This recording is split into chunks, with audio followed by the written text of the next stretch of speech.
So today I wanted to talk a little bit about mastery-based precalculus and two of the approaches that we used in our department when we decided to switch to a mastery-based course. So my agenda for today is to talk just a quick note about me and our UAF math courses, our first look at mastery instruction, our revised model, and then some of the results that we got.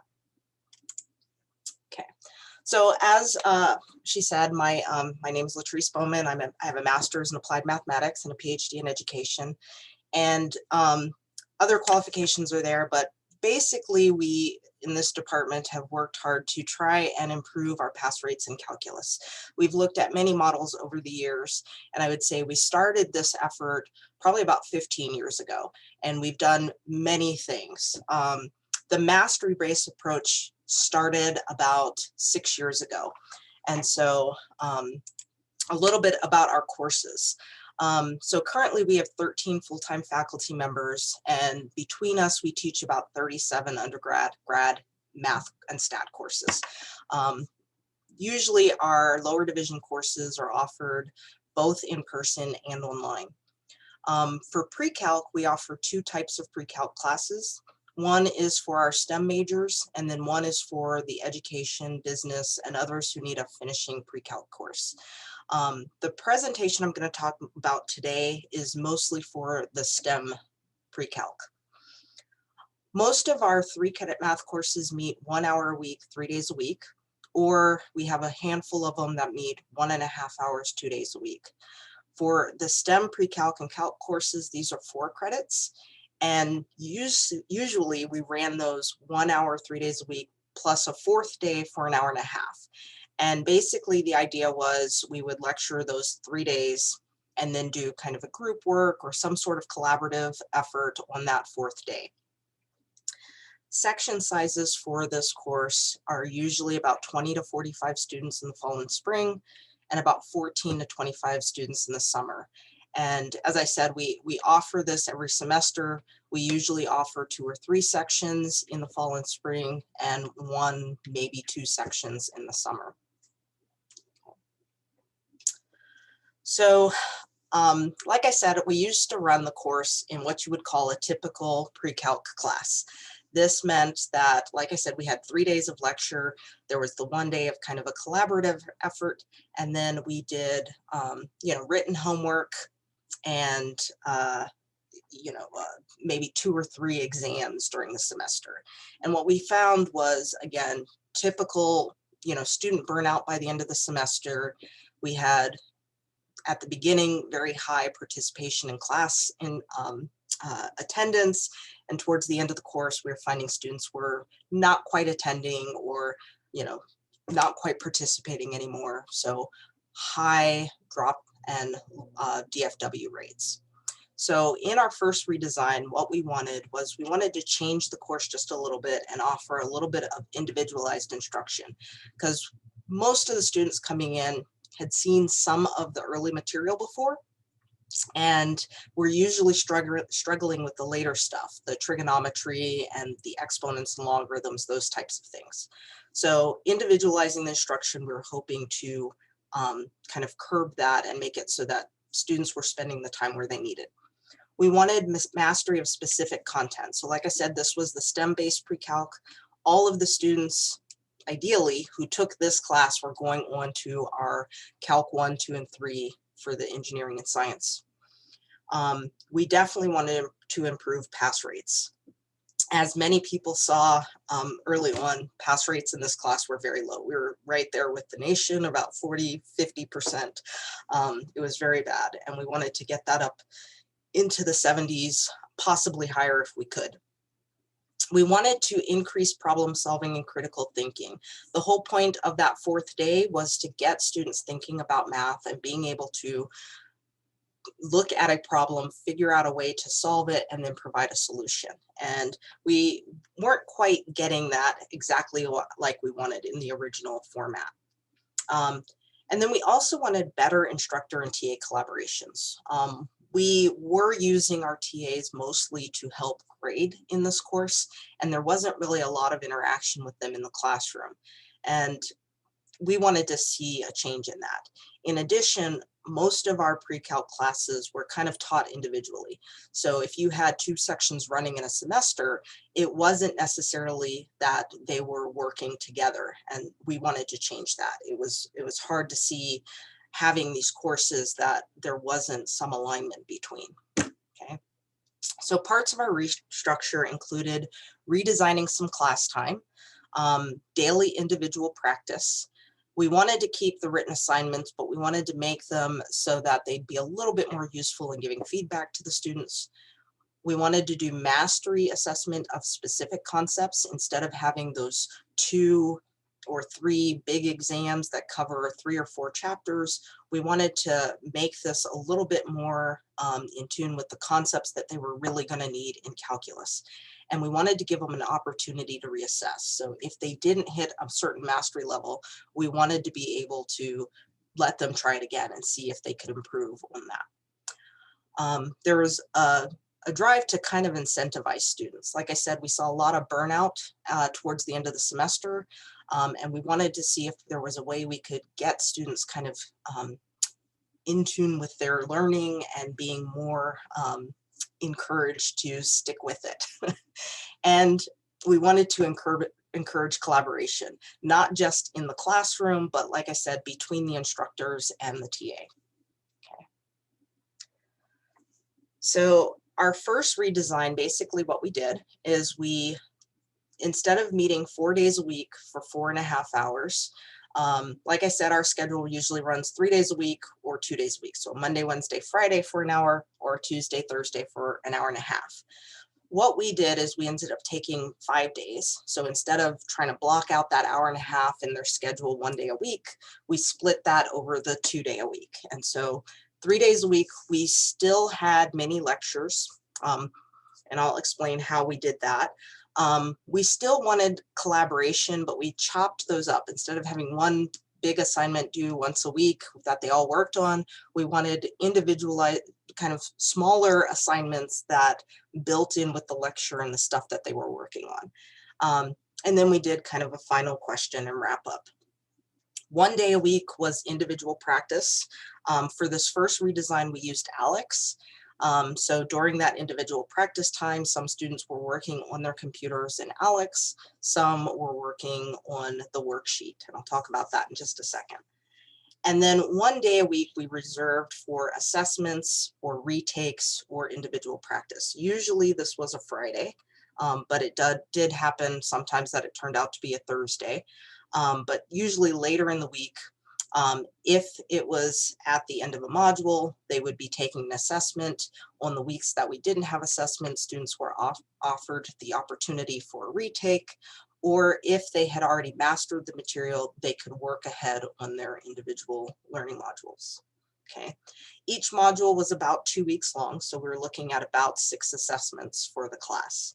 And then we tried to do monthly check-ins with the students. We wanted to make sure that even in this individualized atmosphere, we weren't losing students that were falling behind or just not getting something. We wanted to check in and make sure everybody was still on track.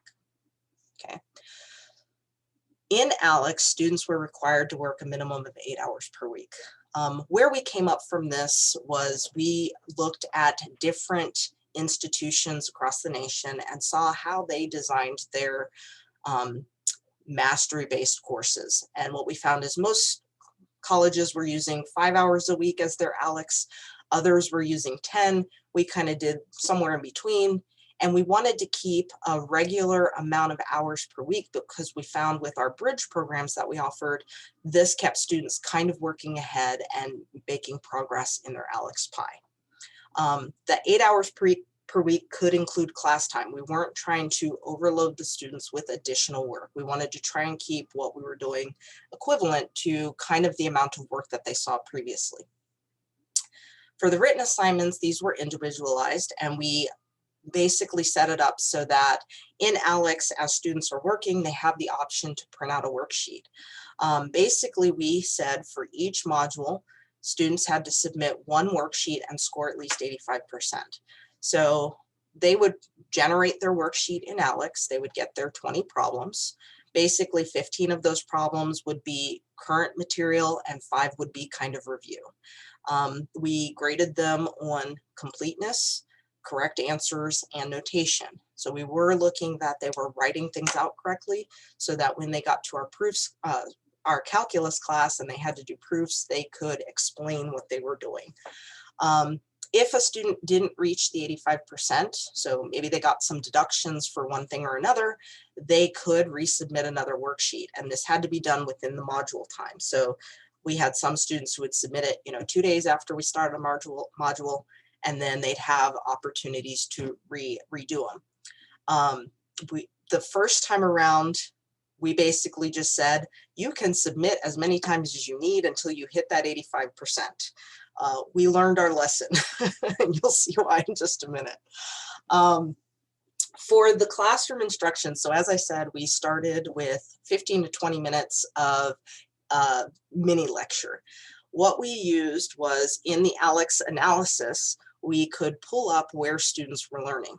So it told us how they were progressing, what they needed to do still in the course or in that particular section, and what they were ready to learn. We found this to be a little bit difficult, and part of this is, again, we met 5 days a week, 3 of those we were lecturing. So in order to figure out what we were going to lecture about that day, we wanted to pull from what the students were doing, which meant Monday morning, we'd come in, an hour before class, we would look at this, pull out what we're going to talk about to see what the students were having trouble with, and use that to create the lecture. This became problematic for a couple of reasons. One was the way ALEKS was set up. There were so many different areas that the students were working on. And so even though, for example, if this was this week where we're working in exponents and polynomials, we could have students who are already in the trigonometry. We'd have students who are still working on, basics of real numbers, or we'd have students who were working on the polynomial functions. And so looking at the snapshot here, it gave us an idea of what this was, but when we did the lecture, it may not be where most of the students were. Okay. So what did we find? The ALEKS tools did help in directing some of the mini lectures. And this is just the pros. Student attendance and participation increased. This was kind of what we wanted to see. Like I said before, we had students attending, but not always. You'd get probably about 60% of the class that was attending the regular lecture, and then on group days we had 30 or another 20%, and then exam days were where you saw all the students. When we did this redesign, we had students in class pretty much all 5 days. I would say probably about 85 to 90% of the students were there all 5 days. Better individual communication. So we were able to use their pie charts to kind of help them figure out where they were missing information and what they could do to kind of improve it. The drop rate and withdrawal rate went down to less than 10%, which was great. It was up around 30% before this. The improved mathematical writing skills, actually, we saw an increase in this after the first couple of written homeworks. And I think part of it was because we were a little bit nitpicky on what we were looking for. We had them writing things out completely. And like I said, we took off if notation wasn't correct. We took off if they weren't defining their variables or setting up an actual equation or a function. So they learned how to actually write those things out really well. The concept assessment helps students hone their skills. So we were able to get students to understand kind of which areas were most important and how they related to those sections that weren't quite as important, but were still necessary. And they definitely had better study skills by the end of the course. What I mean by that is students actually came to class with good questions. They showed up to office hours and to the group assignments kind of ready to go. Whereas before, when we did group assignments, we sometimes had students who had not looked at the material or who had not done the homework, or that was just not the case as much here. There were still 1 or 2 within the class, but not as many as we had seen before. Pass rates increased to 73% from the 58 where we started, which was our biggest improvement, or kind of our main thing that we were looking for, was to help increase some of the pass rates. And then the last two things here were kind of just things we were looking for. Like we said, this class actually took students who were going to go on to the calculus sequence. And we wanted to make sure that not only were they passing in our class, but they were passing there as well. And so what we found after the first redesign was that 76% of the students who passed went on to take calc and pass with an A, B, or C, and 84% of them passed with a C or better. And that was kind of one of the things that said, hey, good job. We need to keep this up and see if we can improve this any. The biggest cons. So as I said, the ALEKS tools helped with the mini lectures, but it was really hard to follow a set schedule because, again, we had students who were kind of all over the place. And when we were looking at particular areas, like I said, we had some students who were way ahead of that, some who were way behind. And so it was hard to say, okay, in the next class, this is what we're going to work on, because, you know, once they left that day, if they worked in ALEKS, they could have went past where we had said. So it was kind of hard to follow a set schedule. We found that because the individualized learning, as I said, some students were further ahead and some were behind. So group work tended to be a little difficult. Students were prepared for the stuff we asked them to be ready for those groups. But again, sometimes it was a struggle for some of the students who were behind because they were still learning that material or they hadn't fully mastered it yet. Concept assessment became a nightmare. And I do need to kind of clarify on this. When I say concept assessment, we ended up pulling out about 34 major concepts that we felt students really needed to know in order to do well in calculus. And what we did is we created about 12 versions of each of those typical types of problems for those concepts. And when the assessment came around, the students could pick which ones they were prepared for based on what they were doing in ALEKS. And so we created these packets. And I'm going to start by saying we got this idea from a couple of people we had met at one of the MAA conferences. This is what they had done. And so we tried this out. We gave them a packet. They could go through and do as many of the problems as they wanted. If they got the mastery level on it, then they were good. They got that checked off on their concept list. If they didn't hit the mastery, then they had to meet with us, kind of go through what they did wrong, and then they could try to reassess later. We did not put a limit on the reassessment, which was our fault the first time around, but this required really good organization. We had to create a spreadsheet with every one of the problems and every version and see which students had taken which ones, and it became a nightmare. And I will say the first two times we did this, the first semester, I want to say we had about 30 students. The second, we had about 70. After that, we realized this was just not going to be okay. After that first semester with about 30 students, we did realize we needed extra help in the classroom. So we did assign a TA to help out in the classroom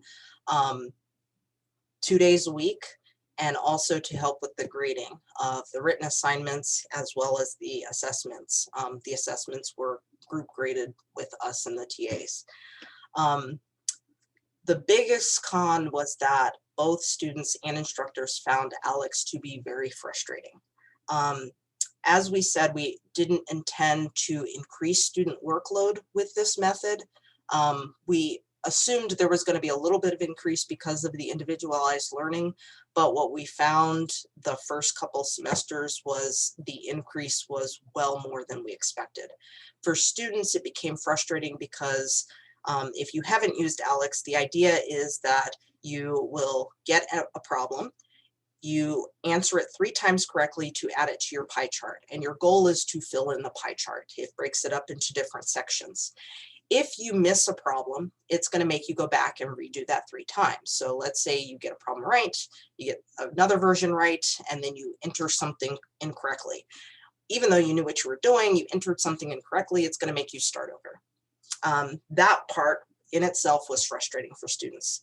The other part that became frustrating for both of us was the progress assessments.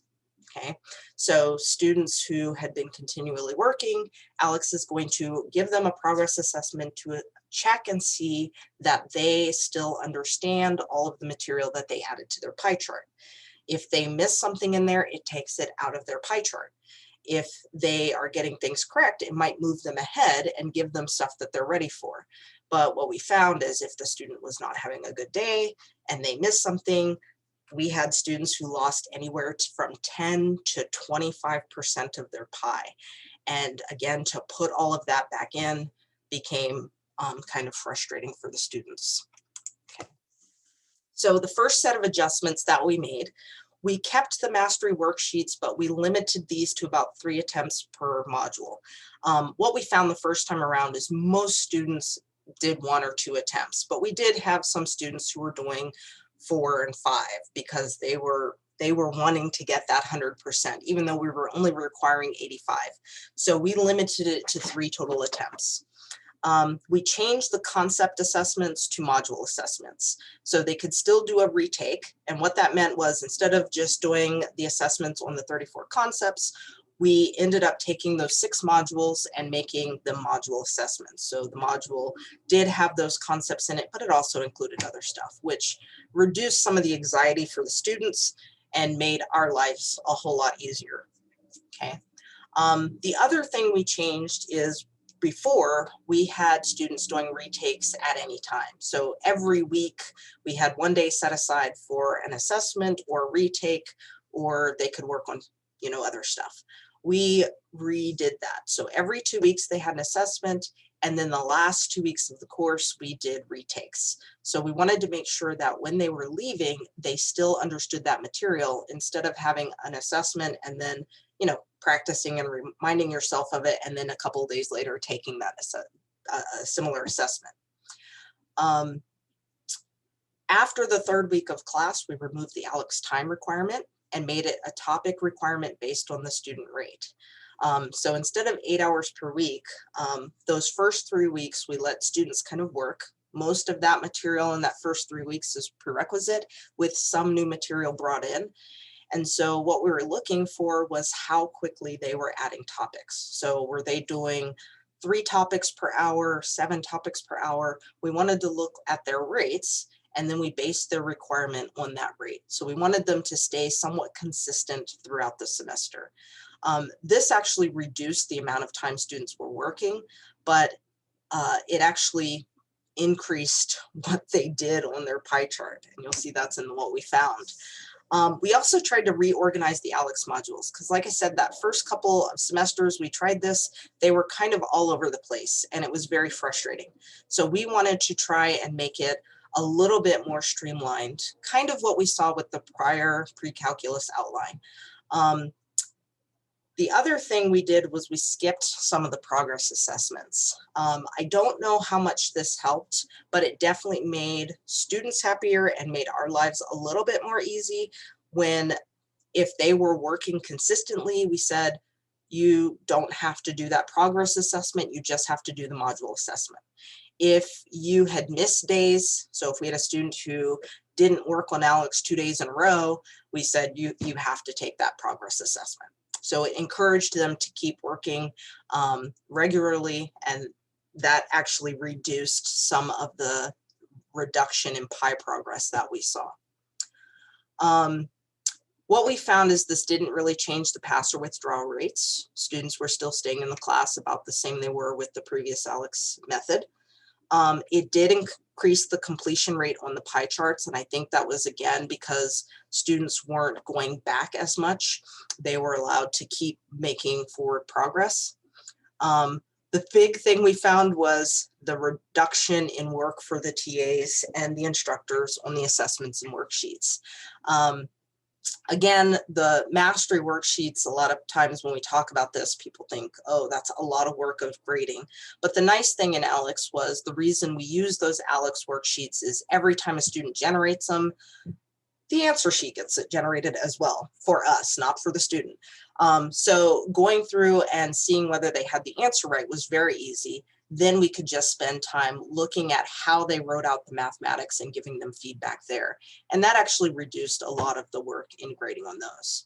With the assessments, going from the concept to the actual module, pretty much cut our grading time on assessments into a third of what we were doing before.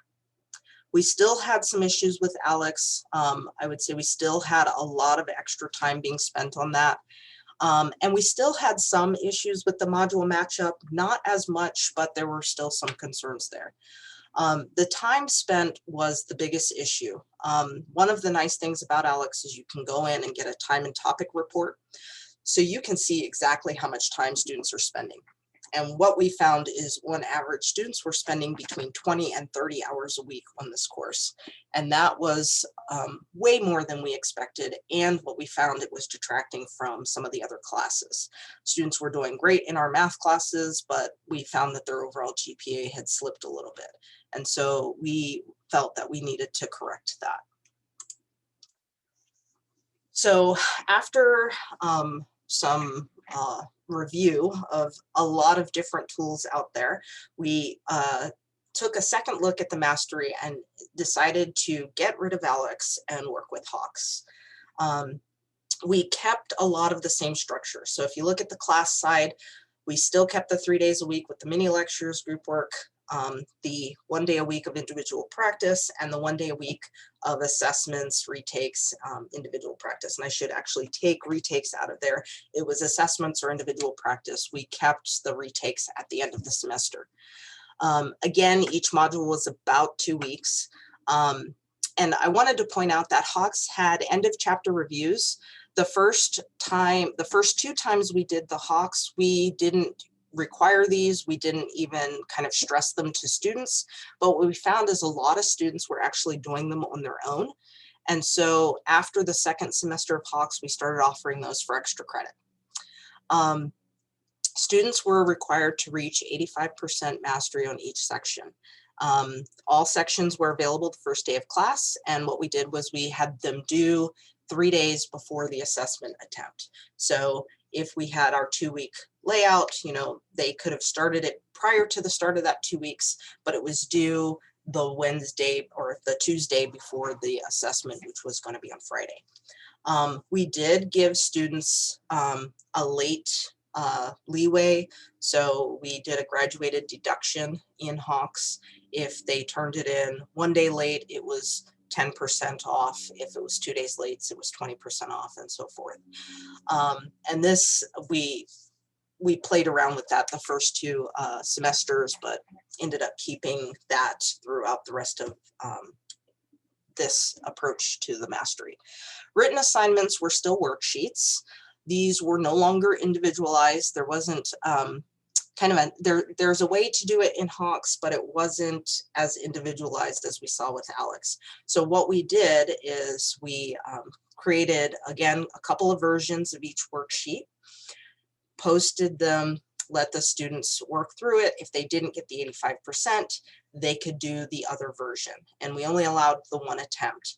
Everything else kept the same. So again, we looked for incomplete solutions, incorrect notation, incorrect answers, marked off for those. The other thing we started doing was we started using GradeScope. So this was when we switched to HAWKS, it was the first semester we used GradeScope. And I will say that made it a little easier for students to submit because we also changed the deadline. They were no longer due at some set class time. It was due at the end of the day. And so we found that students were able to work on them later in the day or meet with tutors to ask questions and then submit, which turned out to be really nice. It also made grading a whole lot easier. The assignment analysis for our mini lectures looked a little different. I will say it made it a little easier to see the information. So I can flip back real quick. If you remember in ALEKS, this is what we saw for the analysis to determine what we were going to do each day. This made it kind of difficult to figure out what we needed to work on. We had to kind of go through and pick out the percentages, see where most students were low, and then check some of the other areas as well. Because everything was kind of streamlined now in Hawks, everybody's kind of on the same area. There's still a little bit of individuality, but it made it much easier to see what we were going to be looking at. So for example, in this particular assignment, we could see 4A, that question is definitely something we would cover in the class. And basically what we did was anything that had 30% or more, we definitely covered. If they were doing great on everything, we picked the highest 3 or 4 problems. And so like I said, when we were picking these the morning up, it made it a whole lot easier to determine what we were going to cover. The other thing we looked at was the item breakdown for each section. So this is that same group of questions. But what we were looking at here was the average time spent. We wanted to make sure that as students were going through these certifications, they weren't spending an excessive amount of time. Now, again, in the practice module or in the learn module, they could be spending more or less time there. And we did look at that as well, but we wanted to make sure when they were doing the certifications, we were not being, we weren't taking too much of their time up. And so the first semester we did this, we looked at all these average time spent, and we were trying to make it so that the certifications were somewhere between 30 to 40 minutes at most. And this screen or the item breakdown for each of these modules made it so much easier to do. Oh, I did want to say one other thing. Those meetings that we had with the students, the detailed student view in Hawks was so much nicer to work with. It was very easy to say, okay, if I look at these first 2 chapters, you turned in 6 assignments on time, you were late on a few of them, and one of them you didn't even turn in. This is probably why that first assessment wasn't very good, or this is probably why your first assessment was a little lower than you like. Or if a student was having trouble in something, we could look here, see where they were, whether they were turning it in or not. And unfortunately, this is a screenshot, but we could click on this and it would take us right to those things, and we could talk to the student about it right then and there. It made some of the advising efforts that we were doing with the students a little bit easier to deal with. So what did we find after the second redesign? Well, Hawks tools helped in directing the mini lectures much better than the ALEKS did. We still had really good participation and attendance. I would say that didn't change much. I think we saw like a 1% difference, but it wasn't very significant. The Hawks made communicating with the students much easier. In ALEKS, it was always looking at the pie chart, and like I said, sometimes you'd see a decrease, but that could have been because of an assessment, or it could have been because they hadn't been working for a couple of days. So it was kind of hard to get the students to understand why they weren't progressing as they thought they were. With Hawks, it made the communication much easier. We still didn't see much change in the withdrawal rates or the mathematical writing skills. These were still improved over what they were originally. We did have much better content alignment throughout. This kind of took us back to where we were at the beginning, where we had kind of a very structured math class. But this combined with the individual practice gave us kind of what we were looking for. Between the Hawks and ALEKS, our pass rates went up another 3%. And as far as students going on to the next class, we saw an increase there. It was about 4 to 6%, both for the AB range and the C or better range. This is the model we've used in the last 3 years for all of our pre-calc classes, the in-person, the synchronous, and the asynchronous. So just to give you a kind of a look at our pass rates, so a couple of things to talk about on this graph. So the first thing to mention is 2017-01, that's our spring of 2017. We used one section to start out our mastery-based pre-calculus. So that was the one section there. For the springs of these the summers of these 3 years, we had, so 2017, 18, and 19, we had one section of this course. In 2019-02, that was when we switched to Hawks. We started in the summer. We had a very small group of students. We figured that was the best time to just try and change everything over. And then the fall is when we started looking at the information that we were getting.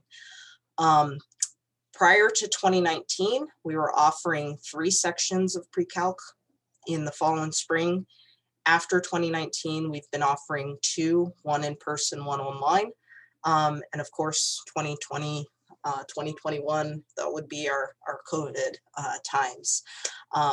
You can see the DFW rate has stayed fairly small, and our withdrawal rate has stayed fairly small. And again, overall, we're pretty pleased with the increase in pass rates and how students are doing in the next class. I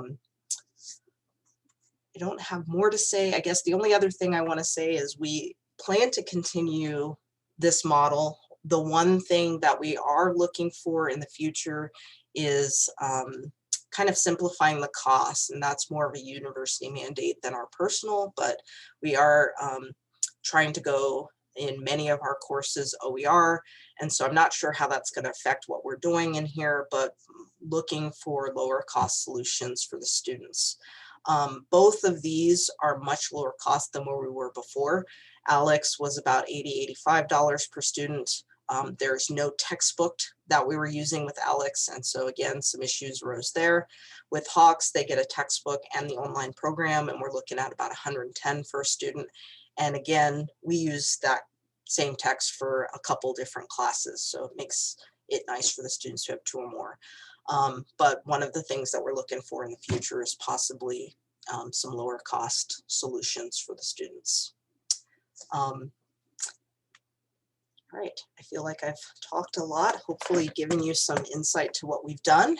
So I'm going to pause there and see if there are questions. Yeah, absolutely. It looks like we already had some questions come in, so we can just hop right into the Q&A. The first question would be, do you think this would work for a pencil and paper class that does not use an online homework system? So when we were looking at this the first time around, we actually, before 2017, we actually tried some mastery-based things, just paper and pencil. And I want to say it worked. We didn't get as much of an increase in our pass rates as we liked because it was really hard to get that individualized mastery for students. For most of our written assignments now in Hawks and what we had been doing before ALEKS, we were using LaTeX to write versions of different assignments, and that worked fine. But like I said, there wasn't really a nice way to get that individual mastery. The next question we had come in through the Q&A was, are all assessments completed in Hawks, and is there a final exam? So that's a great question. All of our assessments are paper and pencil. So that was before ALEKS, during ALEKS, and now in Hawks. So when I'm saying we had module assessments, those are paper pencil assessments that they have. I know in ALEKS, they have the built-in progress assessments. Those are the ones that I said we kind of eventually passed over for students. And then now, and with ALEKS, when we do the paper pencil, we do some different versions of it. Right now, we're doing them in GradeScope. For our asynchronous students, it makes it nice so that we can still do it at, you know, any time during the day. We have students all over the world, so our time zone isn't always the best one for most of our students. But it's still paper pencil. And then the next question is, how was extra credit calculated into the overall grade? So that's a great question. Like I said, we just started that probably about 2 semesters ago. The first 2 semesters, we didn't really calculate it in there. We just saw that students were using those extra modules. Now we add it on at the end of the semester, and it's a boost to their overall grade. We usually do at most 5%. So it can, if they've done all of them, at most they can get up to a 5% added on. Right. And sorry, and I should mention, when I say all of them, there's about 18 different extra credit assignments, and they would have to do all 18 of them, get 100% to earn that 5%. Are there any other questions that can come in? That's everything that was in the Q&A so far, but if you have any further questions, feel free to enter them real quick. Latrice, is there any? Oh, we got another one. The next question is, have you thought about meeting only 1 or 2 days with the last day being group collaboration? Less meeting days works well for me. We have. So we've thought about it. I will say we're getting some pushback from administration. And part of that is because the way they have our classes structured, if it is 4 credits, we have to meet with the students a certain number of times. For asynchronous classes, there's a slightly different calculation, but you know, personally, and I think the other instructors that I work with would agree on this, if we could reduce the number of days that we actually have to meet, I think most of them would like that. But because of the way our university structures things, we have to meet so many hours for the thing. And then our next question is this format only for face-to-face students? And can students take it online? So right now, and with the ALEKS, we did this in all 3 modes. So we had, so those times when we had 3 sections, one of those was face-to-face, or 1 or 2 of them was face-to-face. We always offer an asynchronous online section. And recently, when we have 2 or 3, we offer a synchronous online as well. During COVID, all of them were synchronous or asynchronous online. Do we have any other questions from any participants? And if not, Latrice, are there any other closing thoughts you want to share? No, I think all else I'll say is, you know, like I said, we looked at various models. We kind of mimicked some things we had seen other people doing. So if you are looking for something mastery based, you know, one setup may not be the perfect solution. You might have to pull from a couple different, but don't be afraid to ask the students what they think. Most of our redesigns that we did, even the small ones, came from our student feedback. And so, you know, definitely take that into account if you are doing any of this kind of stuff and thinking about changing things. Mm-hmm. Well, with that, I think we are done. Latrice, thank you for hosting this webinar today, and I hope everyone enjoyed. A recording will be available and sent out to everyone, and I hope everyone has a great rest of your day. Yeah, thanks. Thank you, Latrice. Mm-hmm. All right, bye.